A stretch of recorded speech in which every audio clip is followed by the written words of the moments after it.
Hello guys, सो cat 2024 slot 2 के कुछ questions जो ज्योमेट्री के बचे हुए थे आज हम वो देखेंगे। जैसे पहला क्वेश्चन है, the coordinates of three vertices of triangle are 1,2 7,2 and 1,10। The radius of the inradius of the triangle is. Inradius मतलब अगर मैं यहाँ पे एक रेडियस मतलब सर्कल बना दूँ तो उसकी रेडियस क्या होगी, बस ये मतलब होता है, ठीक है। इन रेडियस का ये मतलब नहीं होता। चलो, परपेंडिकुलर बाइसेक्टर कहाँ मीट कर रहे हैं हर एक साइड्स के, ये होता है इन रेडियस का, ठीक है। तो अब अगर मुझे यहाँ इसकी इन रेडियस निकालनी है तो उसका एक फॉर्मूला होता है। देखिए, पहले तो मैंने सारे कोऑर्डिनेट्स को ऐसे रख दिया, ठीक है। कोऑर्डिनेट्स को रखने के बाद उनका डिस्टेंसेस मुझे रखना है, निकालना है। तो जब कोऑर्डिनेट्स दिए तो मैं डिस्टेंस निकाल सकता हूँ डिस्टेंस फॉर्मूला के हिसाब से। सपोज यहाँ पे ये ए है, ये बी है, ये सी है, ठीक है। ये ए है, ये बी है, ये सी है। तो ए बी कितना होगा? ए बी होगा under root x1 minus x2 का whole square plus y1 minus y2 का होल स्क्वायर। अब x1 माइनस x2 मतलब 1 माइनस 1 का होल स्क्वायर प्लस 10 माइनस 2 का होल स्क्वायर, 10 माइनस 2 का होल स्क्वायर।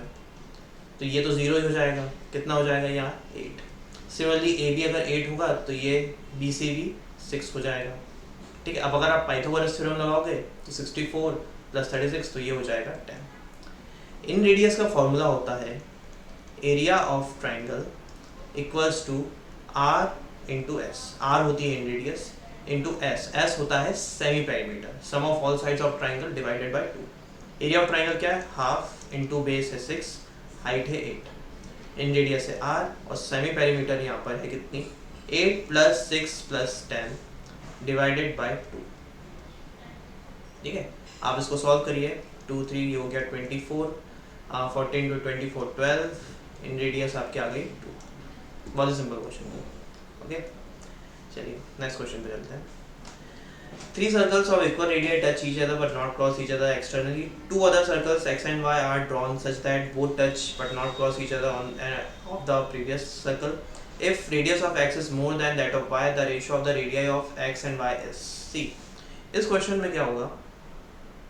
ये सारे सर्कल जितने भी हमने बना लिए, ये जो बड़ा वाला सर्कल है ये है x और ये एकदम छोटा वाला सर्कल जो एकदम सेंटर में ये है y, ठीक है। सपोज ये बड़े वाले सर्कल की रेडियस है कितनी? r। बड़े वाले सर्कल की मतलब ये वाले सर्कल की रेडियस, ठीक है। तो इस पूरे सबसे बड़े सर्कल की रेडियस कितनी हो गई? r प्लस ये स्मॉल सर्कल की रेडियस है small r। Small r smallest circle radius, ठीक है। Capital R 3 internally placed circles, ठीक है। और सबसे बड़े radius of x, x circle x radius कितनी हो गई? 2r प्लस r, ठीक है। ये r प्लस ये स्मॉल r, यहाँ पे मैं लिख देता हूँ ये r ये स्मॉल r, ठीक है। अब ध्यान से देखिए, ये तो टेंजेंट है ये वाला, जैसे ये सर्कल का सेंटर था O तो ये हो गया O, इस वाले सर्कल सेंटर है P और यहाँ जहाँ पे टच कर रहे हैं ये हो गया Q, ठीक है। O P Q एक ट्राइंगल दिख रहा है हमें। ये रेडियस भी R है, ठीक है ना। ये सर्कल की रेडियस R है, ये यहाँ से यहाँ तक की, मतलब OQ कितना हो गया? OQ इक्वल्स टू R हो गया। OP कितना हो गया? OP हो गया R प्लस स्मॉल r, ठीक है। अब हमें देखिए OP निकालने की कोई ज़रूरत है नहीं, सॉरी QP निकालने की कोई ज़रूरत है नहीं, ठीक है। ध्यान से देखिए, ये रेडियस अगर मैं यहाँ पे बनाई है तो ये इतनी है और अगर मैं यही रेडियस यहाँ बना दूँ तो ये भी आ रही होगी। बेसिकली ये जो अगर कोई एक ट्राइंगल बना है तो कैसा ट्राइंगल होगा? ये आइसोस्केलस ट्राइंगल। यहाँ पे अगर मैं ये इसकी लाइन ऐसे खींच दूँ तो ये दो साइड्स तो सेम है ना, तो ये वाला एंगल जो है वो बाइसेक्ट हो रहा है। ये एंगल हो गया 90 degree because of the tangent. ये वाला एंगल कितना होगा? ये 90 है, ये वाला एंगल हो जाएगा आपका 60 डिग्री पूरा, तो ये बाइसेक्ट होके कितना हो गया? 30 डिग्री। सिमिलरली ये वाला एंगल भी, ये भी रेडियस है, ये भी रेडियस है, यहाँ पे बनाओगे ये भी रेडियस है, इनको मिलाओगे तो ये भी आइसोस्केलस है, इक्विलेटरल ट्रायंगल बनेगा, सॉरी इक्विलेटरल ट्रायंगल बनेगा। यहाँ से यहाँ तक जो साइड्स होगी सेम होगी, तो ये भी कितना हो गया? 60 डिग्री, ठीक है। हमें उससे मतलब ही नहीं है। In triangle O Q P, O Q हो गया क्या, बेस, ठीक है, और ओ पी हो गया हाइपोटेनियस। तो मुझे ये पता है cos 30 डिग्री होता है बेस अपॉन हाइपोटेनियस, तो बेस है r, हाइपोटेनियस है r प्लस r। बस इस क्वेश्चन में यही एक ट्विस्ट था जो आपको पता होना चाहिए था। cos 30 डिग्री कितना होता है, √3/2 r upon r plus r। मैं इसको उल्टा अगर कर दूं तो हो जाएगा r plus r upon capital R equals to, सही है ना, 2/√3। ठीक है, इसको थोड़ा और सिंप्लीफाई करने की कोशिश करूँ तो कितना हो जाएगा, r upon r capital R equals to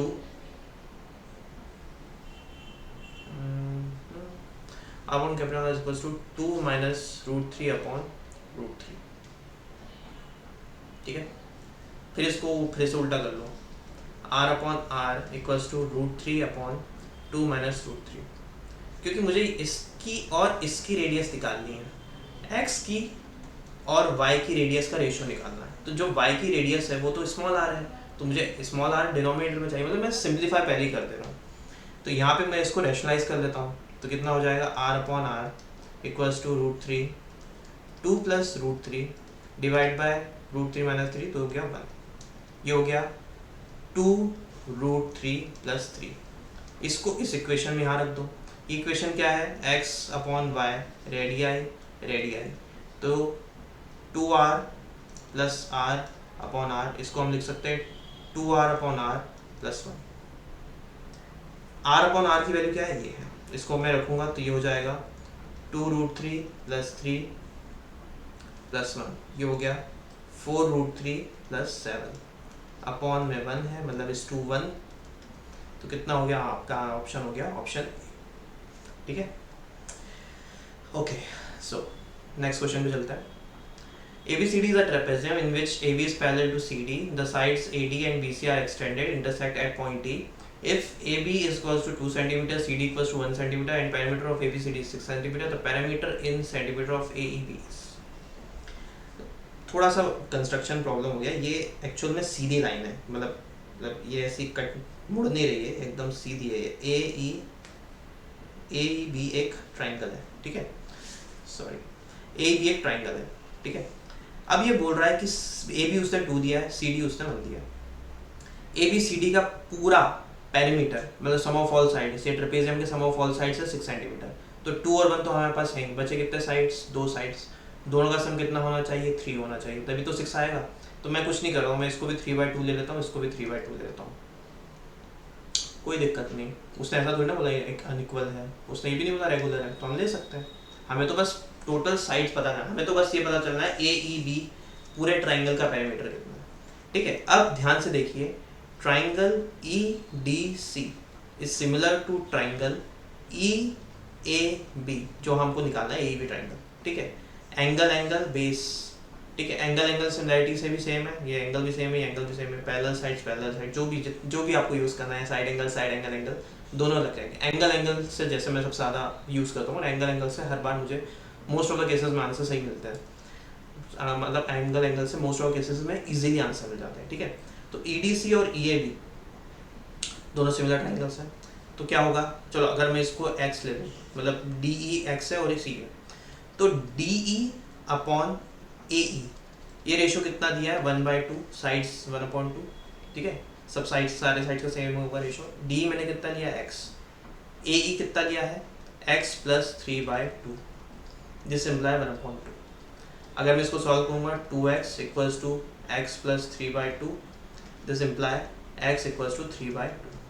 x की वैल्यू मेरे पास 3/2 आ गई, मतलब ये भी 3/2 है और ये भी 3/2 है, ठीक है।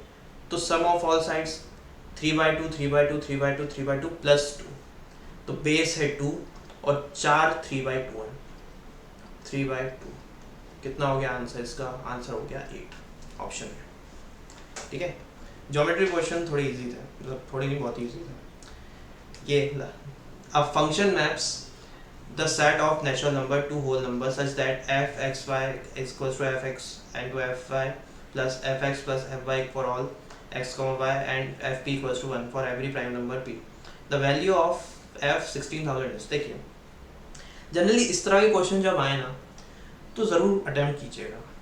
रीज़न ये क्योंकि ये दिखते ऐसे हैं कि बहुत टफ है पर ये होते नहीं है. मतलब मोस्टली फंक्शंस के जो क्वेश्चंस होते हैं वो सीरीज बेस्ड ही होते हैं. आपको सीरीज को कैच करना आना चाहिए.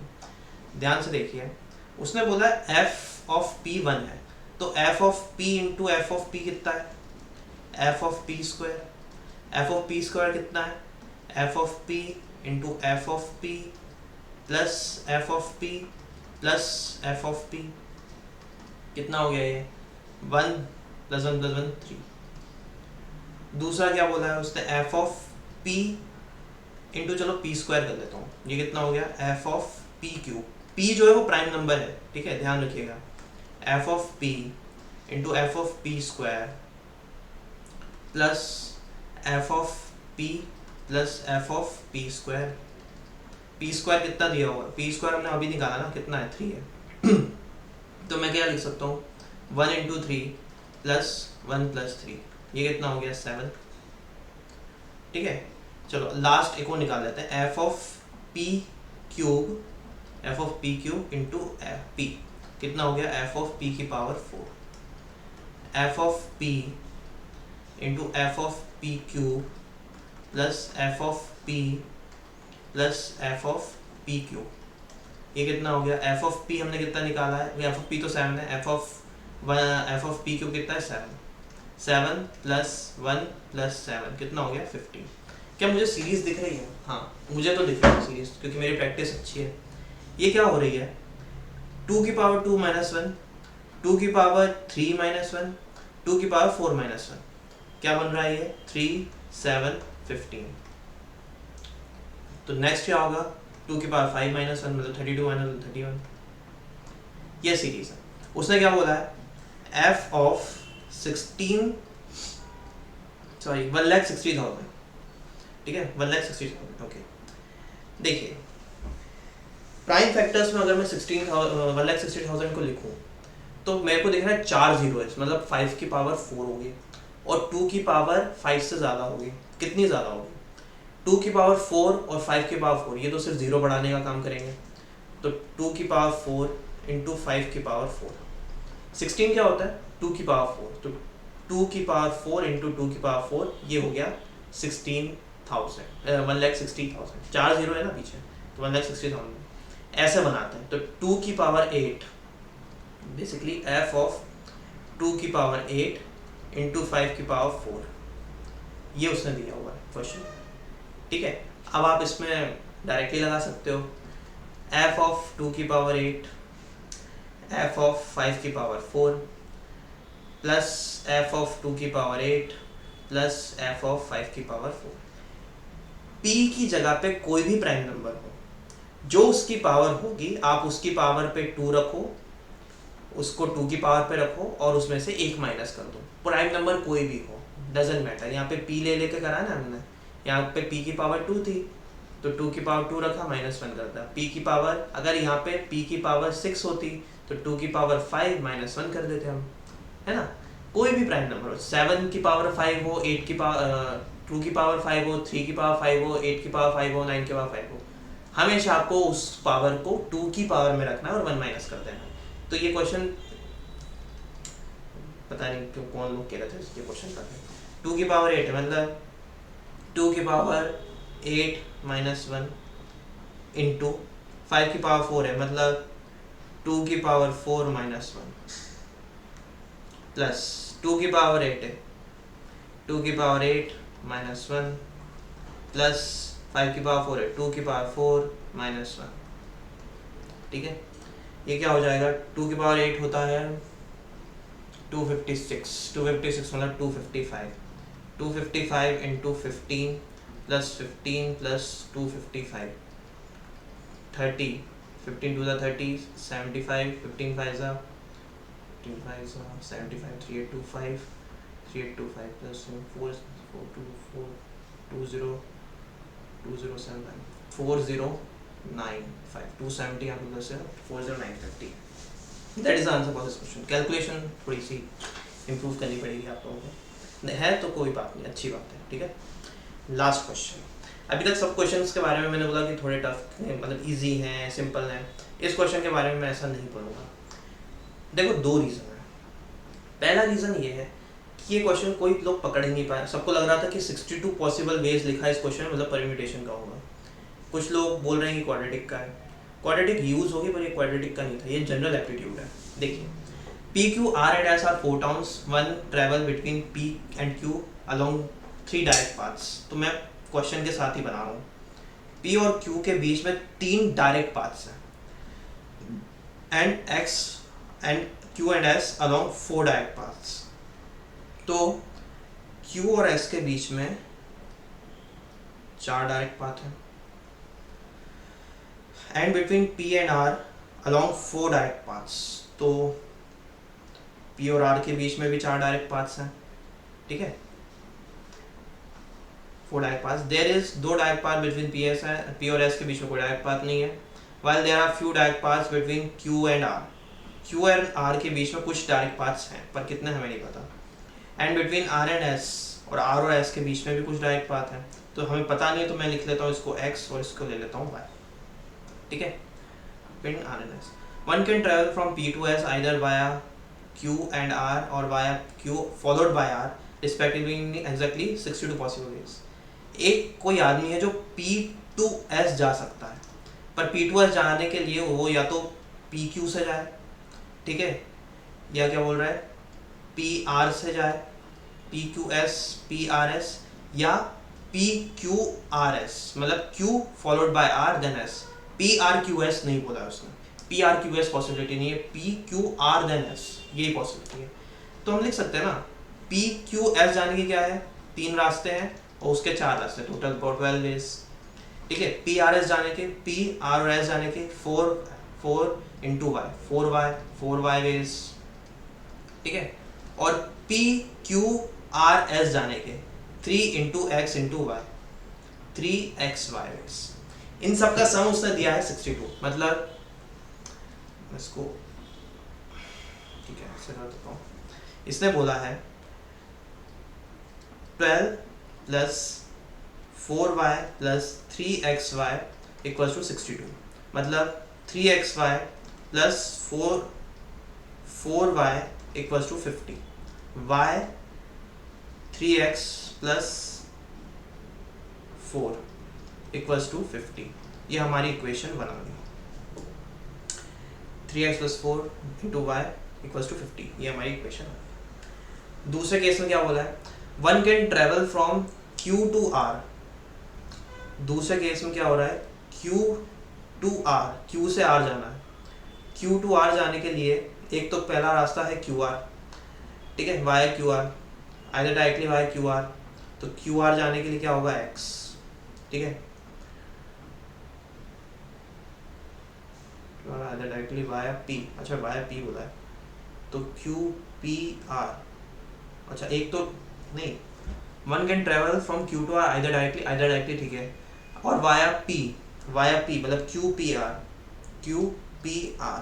उस केस में 3 into 4 इक्वल्स टू 12. ठीक है, 3 into 4 12. और वाया S इन एग्जैक्टली और थ्रू S, QSY नहीं सॉरी QSR मतलब 4y. ठीक है, हाँ 4y. ठीक है, और कोई रास्ता है नहीं, QPRS. ठीक है, इसका टोटल उसने दिया हुआ है. उसने बोला है x प्लस 12 प्लस 4y, ये है 27 पॉसिबल वेज. तो x प्लस 4y कितना हो गया, 15. ये आगे इक्वेशन 2. ठीक है, अब आप या तो x की वैल्यू निकालो या y की वैल्यू निकालो, कोई भी, मतलब x की वैल्यू निकालोगे तो y की वैल्यू आ जाएगी. तो मैं ऐसा करता हूँ कि यहाँ पे y है ना, y को मैं पुट कर देता हूँ, y equals to 50/3x plus 4. ठीक है, इस y को, अच्छा, और इसको मैं लिख लेता हूँ y इक्वल्स टू 15 - x/4. अब y तो सेम ही है, तो तो मैं क्या करता हूँ, मैं ऐसा लिख लेता हूँ इसको 15 minus X upon 4 equals to 50 upon 3x plus 4। आप पुट करके भी कर सकते हो। अब यहाँ पे मैं दो सेक्शंस बना रहा हूँ। एक तो आप क्या कर सकते हो, इसको इससे क्रॉस मल्टीप्लाई कर लो, ठीक है, तो उससे क्वाड्रेटिक इक्वेशन आएगी, आप रूट्स निकालोगे। दूसरा हम इसको थोड़ा सा स्मार्ट वे में भी कर सकते हैं।